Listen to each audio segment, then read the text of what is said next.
নমস্কার বন্ধুরা, পিঙ্কিজ home and tour ব্লগে সবাইকে আমন্ত্রণ জানাচ্ছি। তো চলে এসেছি আর একটা দারুণ স্বাদের ড্রিঙ্কস নিয়ে। একদম পারফেক্ট দোকানের মতো ম্যাঙ্গো মাজা কীভাবে আমি বানাচ্ছি আজকে সেটাই আপনাদের সঙ্গে শেয়ার করব। তো চলুন দেখতে থাকি যে সামান্য একটা সিক্রেট টিপসের মাধ্যমে কিভাবে বানালাম দেখুন। এখানে আমি কাঁচা পাকা দুরকম আমই নিয়ে নিয়েছি। তো এই আমের প্রথমে পাল্প বার করে নেব, তারপর দেখাচ্ছি আপনাদের কি করব।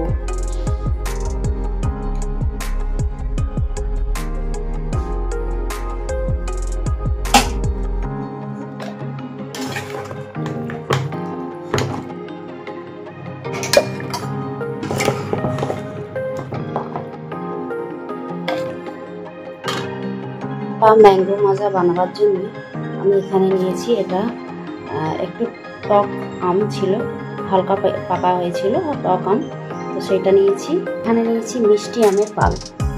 এই দুটো মিলিয়ে আমি আজকে মাজা ম্যাঙ্গো বানাবো। আর এখানে নিয়েছি চিনি, এক বাটি নিয়েছি, যদি প্রয়োজন পড়ে আবার নেব। প্রথমে কড়াইতে জল দিয়ে দেবো।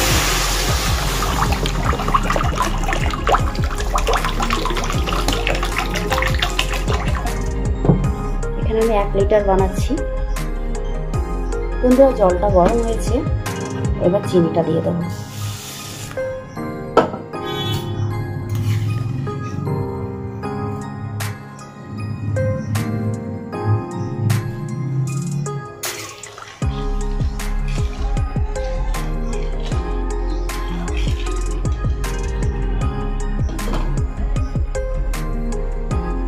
আর হাফ বাটি দিলাম।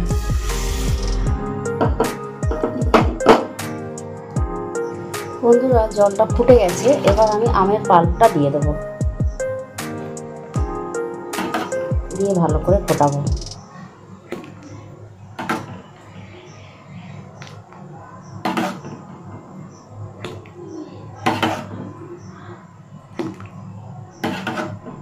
এতে করে কি হবে, আপনার মাজাটা আপনি 2-3 সপ্তাহখানেক রেখে ফ্রিজে রেখে খেতে পারবেন।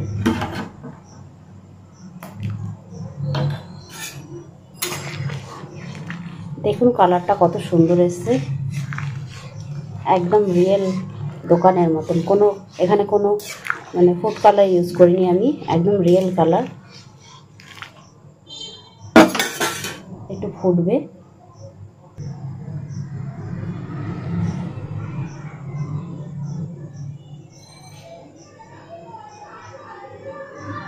এবার আমি এখানে এই যে টক আমের পাল্পটা আছে এইটা দিয়ে দেবো।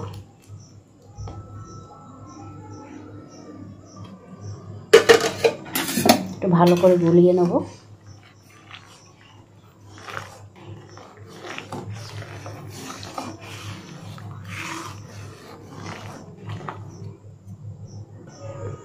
বন্ধুরা দেখুন, আমটা গুলে গিয়ে এবার ফুট এসে গেছে।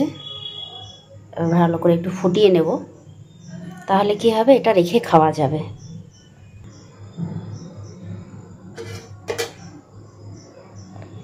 তো এতে একটা আমি সিক্রেট জিনিস মেশাবো, যেটা দিলে একদম দোকানের মতো হয়ে যাবে। দোকানেরটা দেখবেন এত পাতলা থাকে না, কিন্তু এটা যেমন একটা পাতলা, দোকানের যে মাজাটা হয় সেটা কিন্তু এতটা পাতলা নয়। তো এটাকে একটু সামান্য ঘন করার জন্য তো তারই একটা ব্যবস্থা আমি করেছি। ফেনাগুলো আমি একটু ছাঁকনির সাহায্যে তুলে নিচ্ছি। এবার দিয়ে দেবো সেই জিনিসটা, এই যে এইটা দিয়ে দেবো। দিয়ে দিলে অনেকে হয়তো এতক্ষণে বুঝিয়েই গেছেন এটা কি, তো তবুও আমি শেষে বলবো। এই জিনিসটা না দিলে কি হবে, আমের যে একটা সূক্ষ্ম যে লেয়ারগুলো থাকে, যখনই আমি বোতলে দেব সেটা কিন্তু বোতলের নিচে চলে যাবে আর পাতলা জলটা উপরে চলে আসবে। আর এইটা যদি দিই, দেখবেন দোকানের যে মাজাগুলো হয় একদম পারফেক্ট সমান থাকে, সব কিছু কোনো রকম কিছু আলাদা হয়ে যায় না বা একই রকম থাকে। তো এটা দেওয়ার ফলে ওটা কী হবে, একদম মাজার যে লিকুইডটা একরকম থাকবে, আলাদা হয়ে কিছু বেরিয়ে যাবে না বা জলটা উপরে উঠে আসবে না। এটা দিয়ে আর একবার ভালো করে ফুটিয়ে নেব।